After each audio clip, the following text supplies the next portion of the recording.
klasse. Det er engelsk, det ved I. Og vi skal lægge bare hårdt ud. Vi snakker om de udvidede tider. I simpel form. Og de udvidede tider, de bruges først og fremmest til at betegne en igangværende situation. Eller handling. Action. Undskyld. Det var fordi, det forstår jeg altså ikke rigtigt.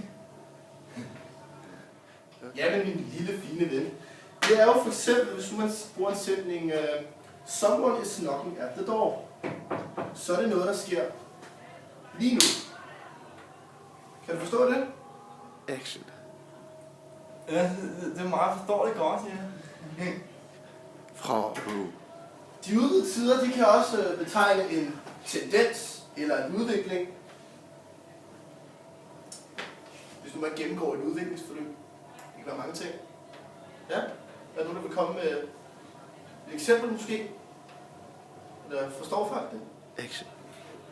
Det var fordi, jeg forstår altså heller ikke det der. Det er mærkeligt. Selvfølgelig gør du det, John. Men så er det jo godt, at vi har vores mønsterelev lige herovre, der vil forklare dig det med et eksempel. Jeg ved det godt. Det kan for eksempel være ligesom med John og becoming fatter. Det er rigtigt. Forstår du det nu, John? Lille. Action. Ja, jeg tror godt, jeg forstår den nu til sådan, altså jeg bliver sådan tykkere. Good. Yes, så går vi videre. De udvidede tider, især udvidet på territorium, kan betegne en handling eller en situation, der danner ramme om en anden handling, som for eksempel we were having tea in the garden when the telegram arrived. Så bruger vi having til at beskrive en ramme om den situation, der finder sted. Er I med? Nej, det forstår jeg efter heller ikke det der. Det er meget mærkeligt. Når vi taler om adverbier som always, forever, ever and often, forbindes de normalt med simpel tid, det gentagende og vanemæssige.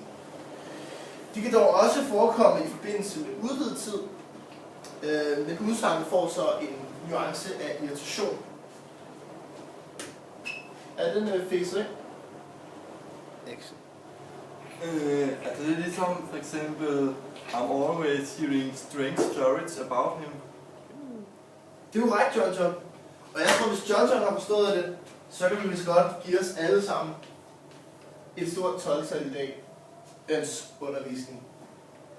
Tilbage til dig.